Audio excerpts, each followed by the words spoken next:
Welcome back to another episode of Harmonious at Lunch, the show that fuels your business success.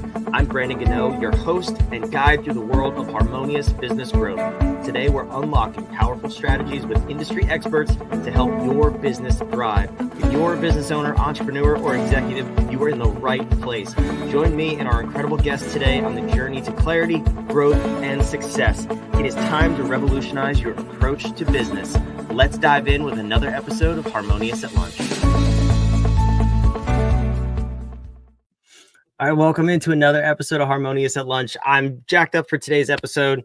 For those of you listening and watching, Ellen gave me 3 topics for today, or titles for the episode, and you got to just check these out because it frames the whole conversation. The first one was how to run a 6-figure business while living on a sailboat. Like, that had me excited. I don't know how you feel about it. The other one was how to generate more sales by following your intuitive guidance. Okay, pretty good. And then 3 steps to getting out of it, just making enough in your business. I mean, which one do we pick, right? So I may just title the episode all 3 and just say that I'm super excited. The sailboat one has me very curious. So we're going to dive into that. But no, this is a fun conversation we're going to have today. And before we dive in any further, let's welcome our amazing guest, Ellen. Thank you for being here. Thank you for having me on.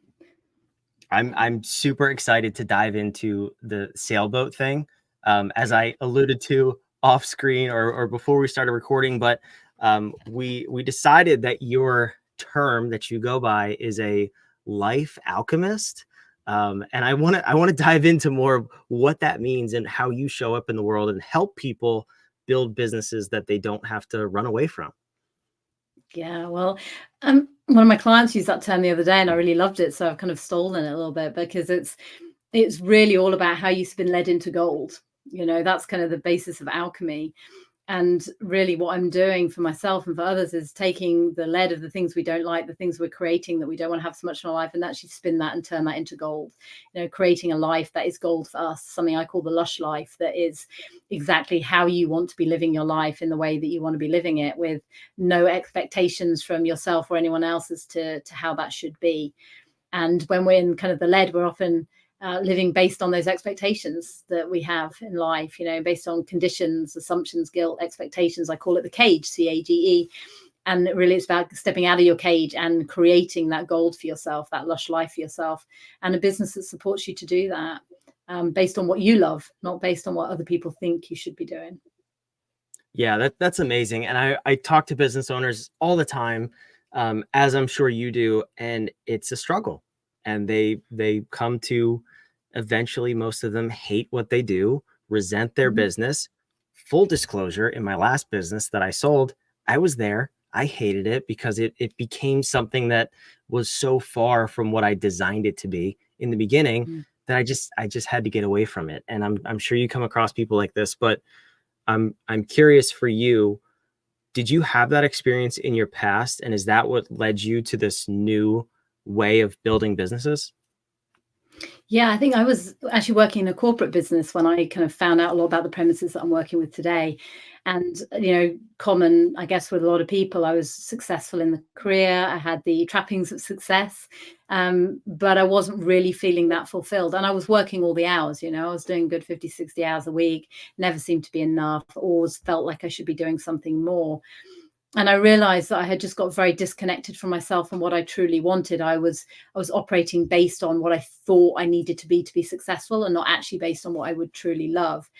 So I started shifting the way I was operating. I started working based on my intuition more. I started working based on what brought me joy more. I let go of the ideas of what I should be doing and started doing things more that I loved. And what I realized was I was working a lot less. I was having a lot more fun. And I was being a lot more productive at work. And so actually I was enjoying what I was doing a lot more. I would knock off early on a Monday and I'd go to an ice skating class, and I'd do spin on a Tuesday, and I would leave early on a Wednesday and go to art class. And yet all my work was getting done, and I was still getting these accolades at work. But what I realized was that didn't really float my boat in terms of my purpose and what I wanted to really create in the world. And that's when I left my corporate gig and spent a couple of years sailing on boats and starting and building my business and creating a business very intentionally and very intuitively, in line with who I wanted to be and my values in the world. And I think you're so right, because people often leave their corporate job, and I see them do one of two things. We take ourselves with us. So they either kind of take themselves with them and they end up in their new business working just as hard with all the same challenges they had before, or they reject everything from their corporate career and they end up kind of floating around, but having no structure and making not much money.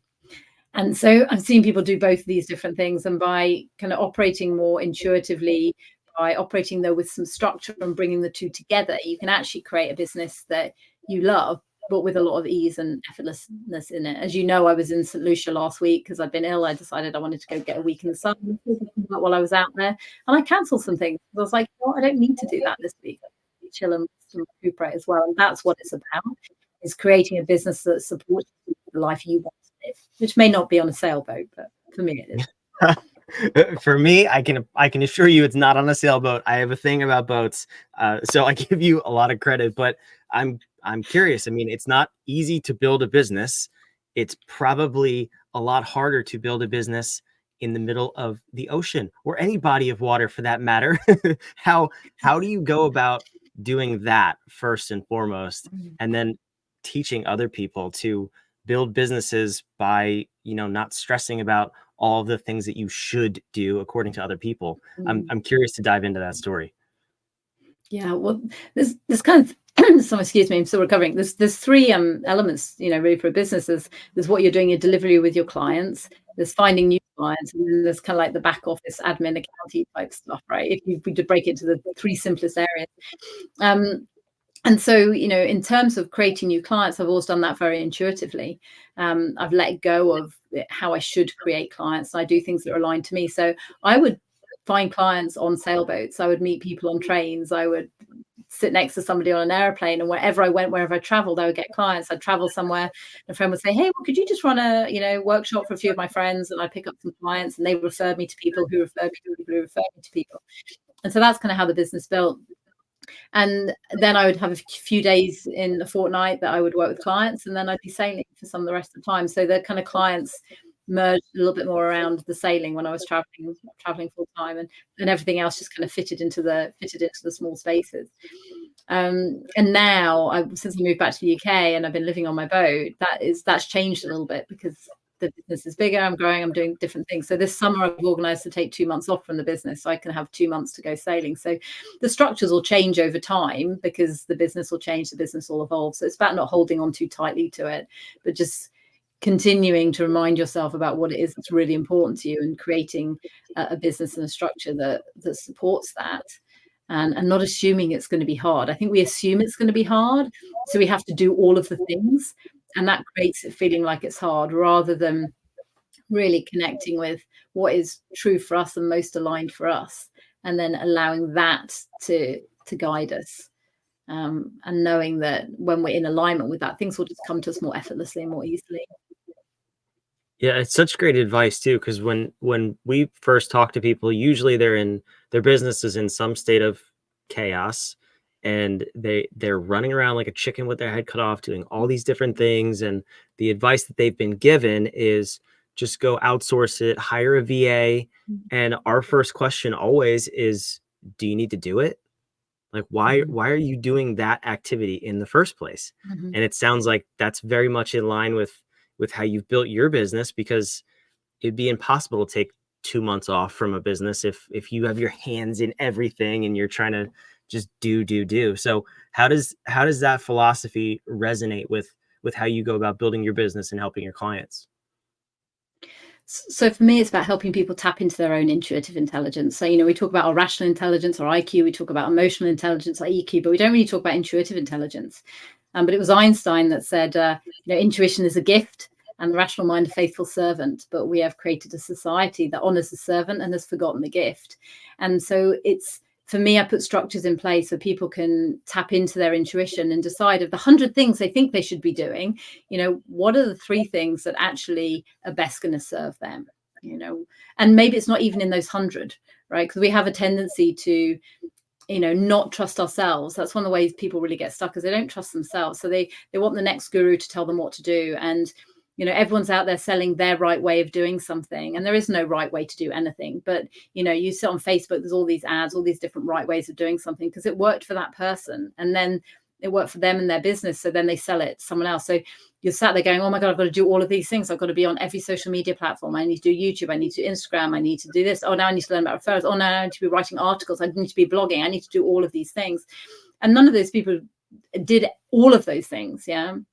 And so for me, it's about, supporting people to really connect to the truth of them and go, what is it that's going to work for you, that you're going to love doing, that's going to support your business, and helping people hang out with the tension of not knowing, hang out with the tension of feeling like we should be doing everything, because I get it all the time. Like my cage, I call it, ego is telling me, hey, you should be doing all of these things. You need to get more clients. You need to be doing this. And whenever I get into that mode, then things just like slow down in my business. And when I step back from that and get back into just doing the things that I love, clients show up for me, and it's helping people hang out with the tension of being uncomfortable and continuing to do the things they're getting intuitively that can support people to make it so much, easier. Do it with ease. Yeah, oh man. You for those of you listening, you can obviously see that Ellen has written all of the scripts to my social media videos recently, because I say that all the time. I'm so frustrated with people online, the gurus, as you call them, just preaching these things that will never work for 95% of people. And it worked for them once, or maybe barely worked for them half a time, and they just try to make a quick buck. And it drives me insane, because then that person is left to clean up the mess. And I would argue that no person who is a guru has ever been on every social media platform at the same time. It's impossible. But we all think as entrepreneurs that we have to do that. Like we have to write 4 blogs a day and 17 TikToks and 3 Instagram reels. And it's like, you go crazy doing this. How do you balance the marketplace screaming at you to do that and the intuitive? Because I think a lot of people have blocked out the intuitive because the marketplace is so loud. So how do you get in touch with that? So for me, it's about acknowledging, that marketplace, acknowledging everything, like acknowledging what you think you should be doing, just giving that side of you a voice. But it's kind of like the 3-year-old, that you strap in the passenger seat and then say, that's great, I'm listening to you, but I'm going to drive the car now, right? And then it's choosing to give yourself that space, whether it's meditation. I have a few intuitive practices that I share with people that allow you to come into a space where you can turn down the noise and choose to kind of tune in, if you like, to a new channel. Choose to tune into the channel of, what I call that human spirit, that spirit that's within all of us, that higher intelligence. And the more you do that, the easier it becomes. The more you give yourself that space to just listen and to receive, rather than to do. It's like, when we first started, remember like the old dial-up modems, if you're old enough to remember dial-up modems, it took forever to download anything. And that's kind of where we're at now with our intuition very often, if we've not been practiced. But the more you do it, it's like you get this 200 meg broadband line to your intuition, and then you receive it a lot more readily, a lot more easily. But it takes practice to do that. And everyone, people ask me, does everyone have intuition? Yes, everyone has intuition. You just may be more or less connected to it, or more or less used to listening to it, or also acting on it, because very often intuition will give us something, and the amount of times people say, oh, I knew I shouldn't do that, or I got that, but it didn't make sense to me, so I didn't do it. And that's the thing, intuition is never going to make sense to your rational mind, but if you get it and you follow through on it, it'll come to you more and more. Yeah, well, that kind of leads me to the next question that got brought up in my mind, is like, you connect with it, you turn the volume up on it, however you want to phrase that. How do you trust it? Like when you are coming from the mainstream of, I need to do everything, be all things to all people, and then you finally quiet that thought, then the next most obvious thought would be, well, is that the right thing to do? Can I trust myself? Can I trust that this is the right thing? So what does that look like? What I generally say to people is you won't trust it, until you followed it and you see the benefits coming off the back of it. Because if you wait to trust it, well, you'll never do anything. Yeah. So there is a leap of faith involved. I just kept following my intuition to, I was away sailing and I just kept getting to go to America and run a workshop, go to America, run a workshop, go to America, until I did it. And I ran a workshop and 2 people showed up, and I was like, okay, well, and then, but those people inviting other people, and suddenly I had this business, and then so many people come and go, hey, could you come and teach this to my teams? And it was just all of this organic, listening to the very next step. And so I have learned over the last kind of 9 years to listen to it, because I know it hasn't steered me wrong. But the first time it's like, really, so there is that leap of faith. And that's one of the biggest questions I get asked is, how do I know if it's my intuition or if it's like the voice of my ego pretending to be right? There's all of these different, and these different questions. And we start small in listening to intuition, and then we can get bigger and bigger and bigger. Yeah, that's such good advice. If the little voice is saying do cocaine so you can get more done during the day, like, that's not your intuition, probably speaking. But the rest, you can, safe to say, you can try it out and see what happens. But no, that's good advice.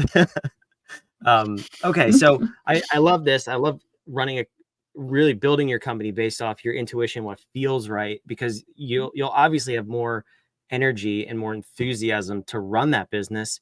But then I kind of look at the flip side of, like, this is easy, not easy, more simple for solopreneurs or entrepreneurs with a very small team. What if you've built a big business and you have 50 employees, and now you're starting to think this way, but there's 50 lives at stake? I mean, what does that process look like? Because you may have to rebuild your entire company. Is that a common thing that comes up with your clients? Yeah, so I work with quite a few people in like bigger corporates. They're running organizations of like 50, 100, 200, 250 people. And I've worked with businesses that had like 70, 80, 90, 100, 200 employees globally. And it's not like everything changes overnight. Yeah, it's not like you suddenly go, I'm going from here to there. Maybe that's possible, but I do work with the premise that says, if it serves your highest, ultimately it's going to serve the highest for everybody else. And so if you get to switch your business and change it, if that really is the truth, if that serves you, that's going to serve the world. It's ultimately going to serve all of the employees as well. And then there's ways of doing that. And again, you could go, hey, I'm going to change my business, and then approach that very egoically. Or you could go, hey, I'm going to change my business, and approach that very intuitively in a way that's going to be of service to everybody in that business. So there's the way that you do things is going to change as well. But usually what I find is most people are very close to what they want to do. Very often I call it the shadow career, or the shadow business. It's close to what people really want, but they haven't fully stepped into and owned exactly what it is that they want to do. And I worked with a client recently. She did a few different things in her business, and working more and more intuitively, she came to realize actually what her real truth was, what her real purpose is. And so she's just dialed that up more and more in the business. And as that dials up more, other things will kind of recede a little bit more into the background. And I think that's what happens. So it's not always this kind of like major immediate shift, because generally we're close. One of my passions is teaching and development. And, I'd worked myself into a very safe version of that. I was running a training team for an IT corporate, and it was close to what I really loved, but it was the safe version of it, so it wasn't really filling the bucket. And so most people are like that. It's close enough to what they're doing that it's an evolution and a shift rather than a complete 180. Yeah, and tell me if you observe this, because this is kind of what I've seen along those lines. When you take the safe, air quotes, safe path, it's actually more stressful and there's more fear than if you take that leap that you currently fear, because that's when you're free. Do you notice that as well? Yeah, for me, I definitely do.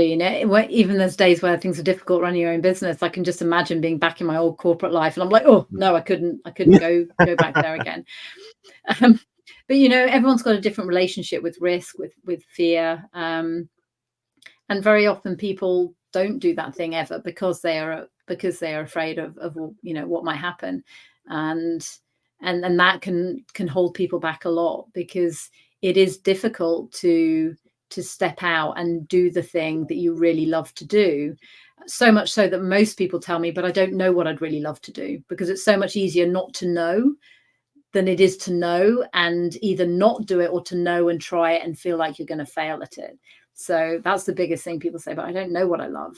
I don't know what I'd love to do as my business. And so there's a lot of breaking barriers down to get to the point where people are able to own and acknowledge what they love. And when they can get to there, that's when things, tend to happen quite magically in their lives.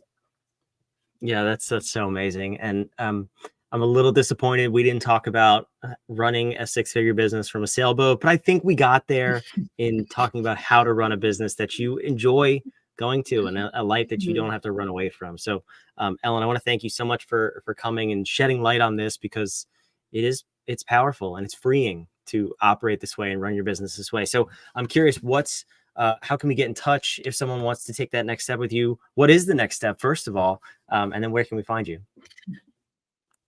Well, if people want to check out lushlifebusiness.com, there's a toolkit on there. If you just want to get started and check it out, there's a toolkit on there for free that you can access that kind of takes you through the practices that I use to run my business from a sailboat, that I use to run my business intuitively, kind of day on day.